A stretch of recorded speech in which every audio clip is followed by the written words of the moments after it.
Welcome back to New York Outcast. I wanted to talk today about ProMag, aftermarket magazines. Now, I've seen a lot online where people tend to be on two sides of it. I've come across them and purchased some a while back, about 3 years ago.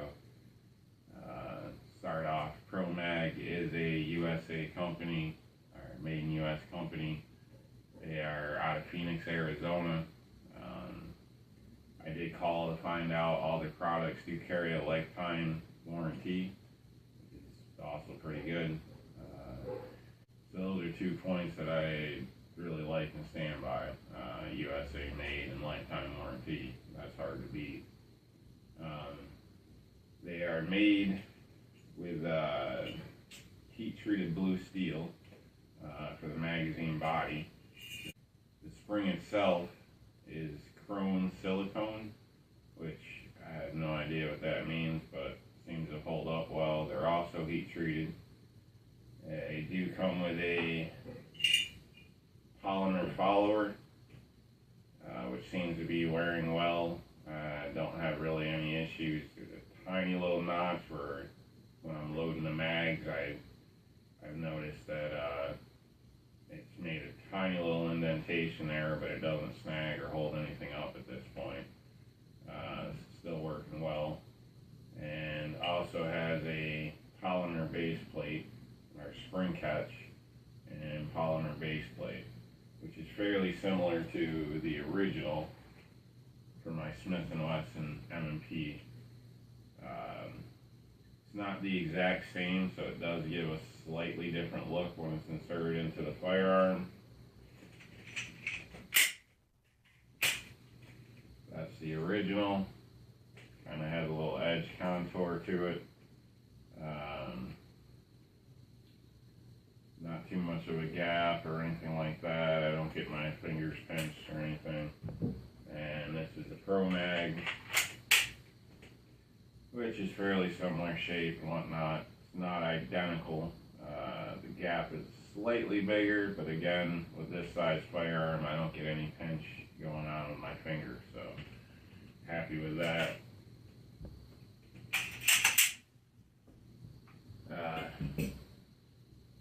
The magazines I've used, like I said, now for about 3 years.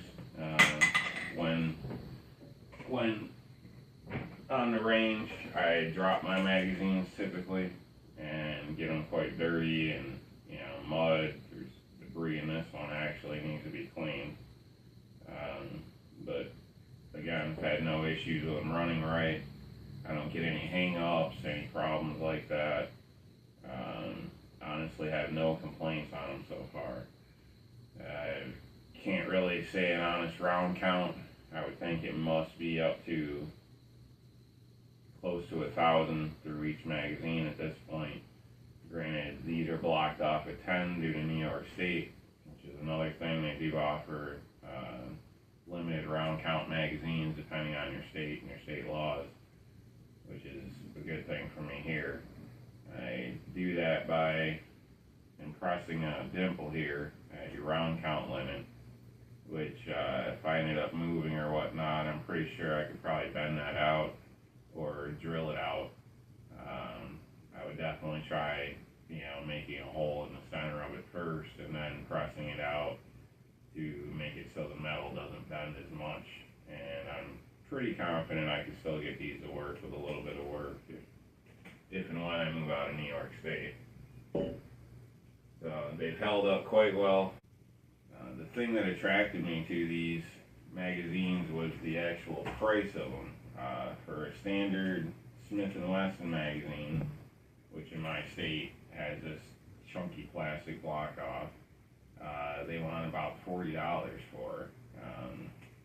And looking at them, that's not too bad compared to some other firearms. But when I came across these, I actually found them in a local store for about 20 bucks. So I believe I paid just under 20 bucks for every magazine I purchased, which was great to me. So I could pretty much get 2 ProMags for 1 Smith & Wesson. I wasn't sure how it would work out at the time, so I only bought a couple, and then since then I've purchased a few more, because like I said, I haven't had any issues with them, and they tend to work quite well. So I'm very happy that I did purchase them, and that they are offered, because, you know, like I said, 2 for 1 is kind of hard to beat.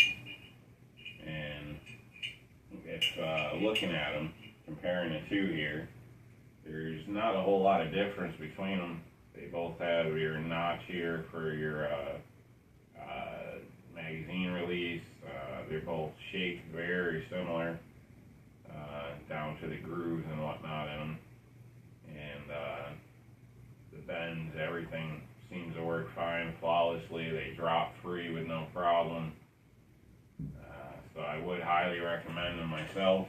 I can't speak for other forms of them, meaning like an AR-15 or, you know, AK or whatnot.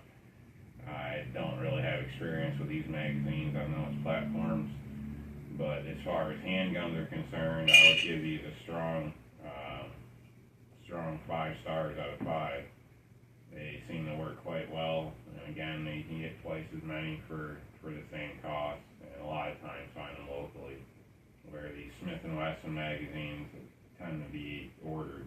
I have to order them to find them, so I believe the only difference that I can see between these is the way it's blocked off here, and this here has the Smith & Wesson's marking on it with 9mm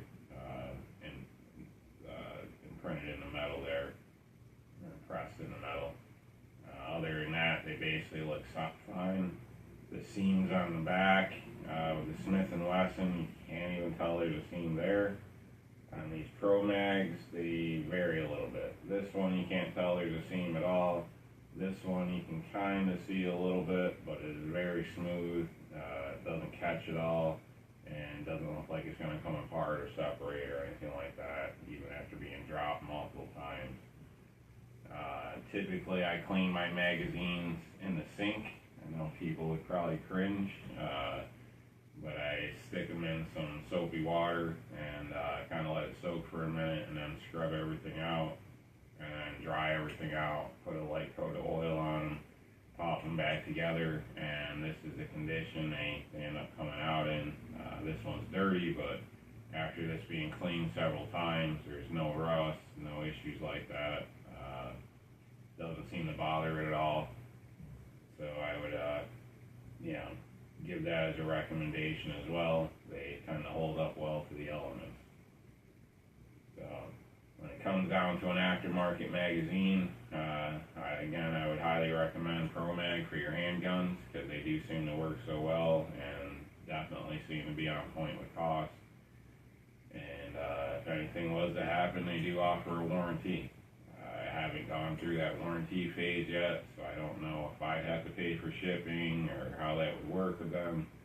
At this point, I don't foresee ever needing to, so, but it's good to know it's there if it does come up.